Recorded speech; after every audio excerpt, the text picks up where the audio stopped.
গোটা ডিসেম্বর মাস জুড়ে গ্রে জোনে সামরিক মহড়া ইস্যুতে সাপে নেউলে অবস্থানে তাইওয়ান ও চীন। তাইওয়ানের প্রতিরক্ষা মন্ত্রণালয়ের তথ্য বলছে, ওকিনাওয়া, তাইওয়ান ও ফিলিপিন্সের মধ্যে সংযোগকারী ফার্স্ট আইল্যান্ডে চীনা কোস্টগার্ড ও যুদ্ধজাহাজের সংখ্যা গেল বছরের তুলনায় আশঙ্কাজনক বেশি। যদিও বেইজিংয়ের প্রতিরক্ষা দপ্তর বলছে, নিজেদের প্রয়োজনে তাইওয়ান প্রণালীতে সামরিক মহড়া চালাচ্ছে চীন। ভবিষ্যতেও সামরিক মহড়ার এই ধারাবাহিকতা বজায় থাকবে। এমন পরিস্থিতিতে যুক্তরাষ্ট্রের বিদায়ী প্রেসিডেন্ট ও প্রতিরক্ষামন্ত্রী যখন উত্তর কোরিয়া আর চীনের বিরুদ্ধে জাপান, দক্ষিণ কোরিয়া, যুক্তরাষ্ট্রের ত্রিপক্ষীয় জোট নিয়ে মাথা ঘামাচ্ছেন, তখন তাইওয়ানের নতুন মাথা ব্যথার কারণ যুক্তরাষ্ট্রের নবনির্বাচিত প্রেসিডেন্ট ডোনাল্ড ট্রাম্প। বিগত শাসনামলে তাইওয়ানের কাছে অস্ত্র বিক্রি থেকে শুরু করে কূটনৈতিক সম্পর্ক বাড়াতে বেশ কিছু উদ্যোগ নেন ট্রাম্পের সে ভোল পাল্টেছে 2024-এর নির্বাচনী প্রচারে। একাধিকবার বলেছেন, নিরাপত্তার স্বার্থে স্বায়ত্তশাসিত তাইওয়ানের উচিত ওয়াশিংটনকে আরও বেশি মূল্যায়ন করা। অভিযোগ করেন, এই তাইওয়ানের কারণেই মাইক্রোচিপের বাজার হারিয়েছে যুক্তরাষ্ট্র।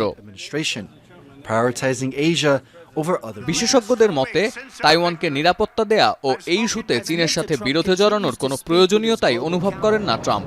বিশেষ করে ট্রাম্পের ঐতিহাসিক প্রত্যাবর্তনের পর তাইপে যদি মনে করে ওয়াশিংটন ভবিষ্যতেও তাদের ঢাল হয়ে দাঁড়াবে, তা চূড়ান্ত বোকামি হবে। That Trump suggested to you that the US may not actually have a duty to defend Taiwan, that Taiwan maybe should actually pay the United States for protection. ট্রাম্পের এমন মনোভাবকে হালকাভাবে না নিলেও ওয়াশিংটন তাইপে সম্পর্কের ব্যাপারে আশাবাদী তাইওয়ানের প্রেসিডেন্ট লাই চিং-তে। তাইওয়ানের উপর চীনের ক্রমবর্ধমান সামরিক চাপের মধ্যেই গেল মে মাসে শপথ নেন তিনি। একাধিকবার বলেছেন, ঘনিষ্ঠ মিত্র যুক্তরাষ্ট্রের সাথে দ্বিপক্ষীয় সম্পর্ক ধরে রাখা অঞ্চলটির সার্বভৌমত্বের জন্য অপরিহার্য। তাইপের 3 প্রতিরক্ষা কর্মকর্তার সাথে আলাপের পর CNN জানায়, স্পর্শকাতর কোনো ইস্যুতে আলোচনার জন্য দুপক্ষের মধ্যে যোগাযোগ অক্ষুণ্ণ রয়েছে। এখনই কোনো ফলাফলে পৌঁছানোর আবশ্যকতা নেই।